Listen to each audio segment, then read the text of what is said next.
One of the great teachers that I've known in my life, Dan Nichols, once said to me, when the congregation sings and we make a sound together that is different and new, that's when we hear God's voice.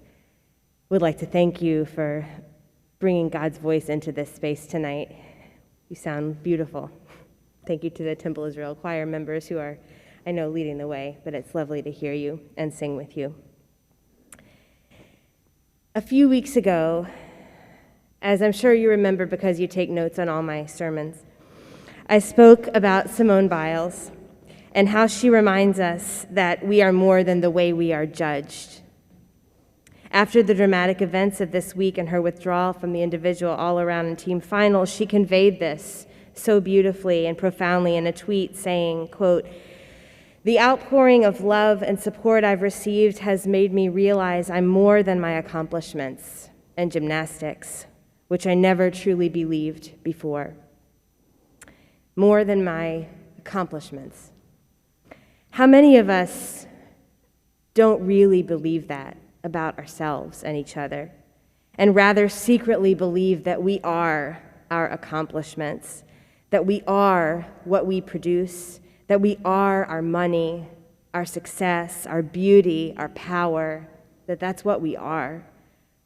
It's an easy thing to believe in this materialistic world. Our modern popular culture is built around the idolization of those things: money, power, beauty, instant gratification. In ancient times, worth was thought about similarly in terms of land.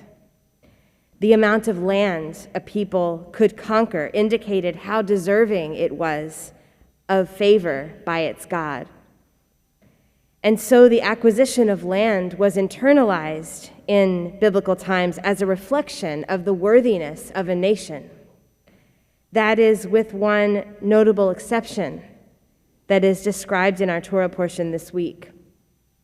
The Israelites are approaching the land of Canaan, and Moses is describing the way they must behave there. The laws and precepts add up to a basic idea that you must deserve this in order to keep it.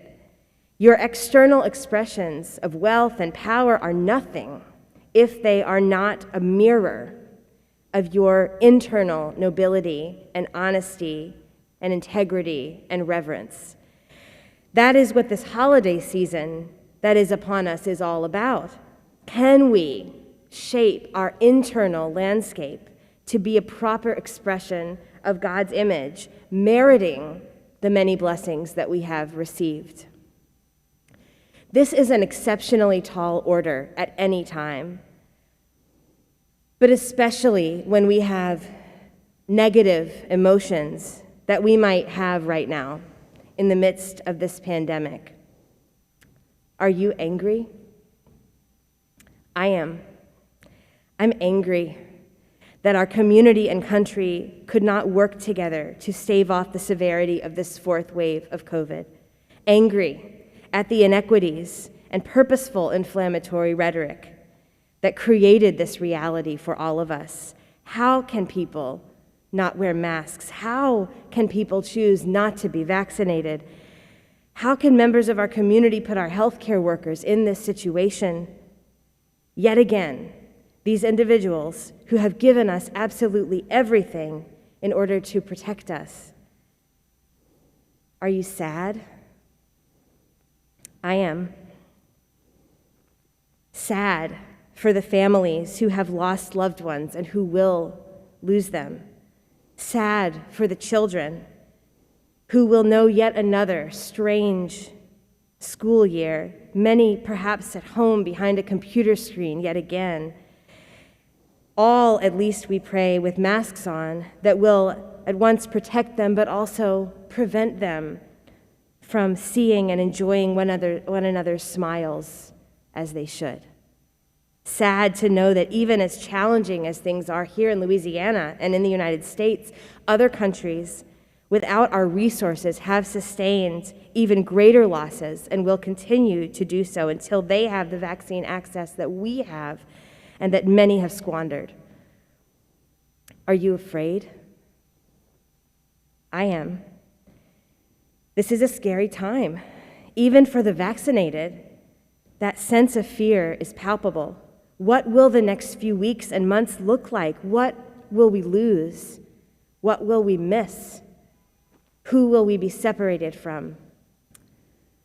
Amidst that messy set of emotions that perhaps we all share, how do we refine our character in anticipation of the high holidays?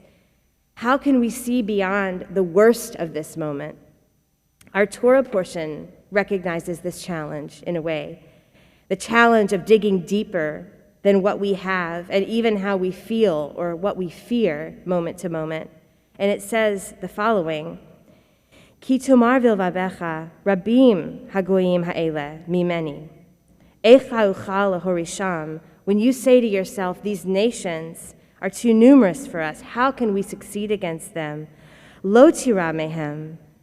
Zachor tizchor et asher asa Adonai Elohecha leFaro u'lechol hamitzrim. You must bear in mind what God did to Pharaoh and Egypt and not have fear of them. Hamasot hagdolot asher ra'u einecha. These miracles that your own eyes have seen, the signs and portents, the mighty hand, the outstretched arm with which God liberated you, thus will God do on your behalf now. In other words, our Torah says, when you are faced with the biggest challenges of your life, whether it is the peoples before you with whom you are embattled, or a harsh reality of another kind, in the wake of loss or in the midst of fear, you must remember what you have seen with your own eyes. Remember the moments of greatest inspiration, the miracles and blessings that have infused your experience. Our Midrash teaches, Heve me'emunato shel basar vadam, ata yodea emunato shel HaKadosh Baruch Hu. It is from the faithfulness of human beings that we come to know about God's faithfulness. In other words, and in an echo of our Torah portion, when we are able to find that deeper sense of self, when we respond to a higher calling than our momentary bad feelings or materialistic impulses, we demonstrate God for other people, and they for us. It is not always right before us, just as the Red Sea didn't happen every day to the Israelites during their wandering, but it did happen. And holding on to that memory, that knowledge, is what causes us time and time again to lift our eyes and our chins. Did Simone Biles' choice this week remind you that you are more than your commercial value and accomplishments? Me too.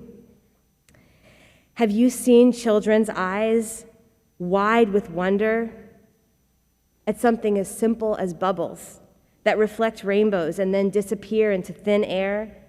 And did that remind you just a little bit to walk with wonder in the world? Me too. Did you perhaps recently embrace someone after a very long time and feel a swell of emotion rise in your throat because of the depth of love that you share that was still there? Me too. Does the heroism of our healthcare workers and first responders leave you humbled and stunned with the courage inside humanity when it's needed most? Me too. That is, according to our Midrash, how we know that God is there. The faithfulness of others is the way that we witness God's faithfulness.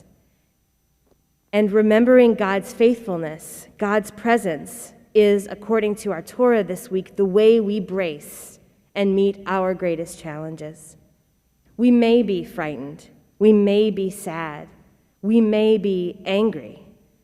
We may be exhausted. We may know, even as we feel those things, that there are others, too, who feel those emotions even more powerfully than we. But this moment in our year calls on each of us to climb, each and every moment that we can, toward a commitment to renew our spirits and our lives. So amidst all of this difficulty, let us, Shema, let us listen and allow ourselves to be called toward that higher place. May God protect all those who are ill and those who are caring for them. May God send a swift and complete healing to all those who are hurting and strength to all those who are carrying the burden. May each of us internalize a sense of purpose, that we can exemplify the godliness inside of us, and that will help others to do the same. If we can do that, it is no small thing. So chin up, my beloved friends, and eyes up, too. We can do it, and we will. Shabbat shalom. Shabbat shalom.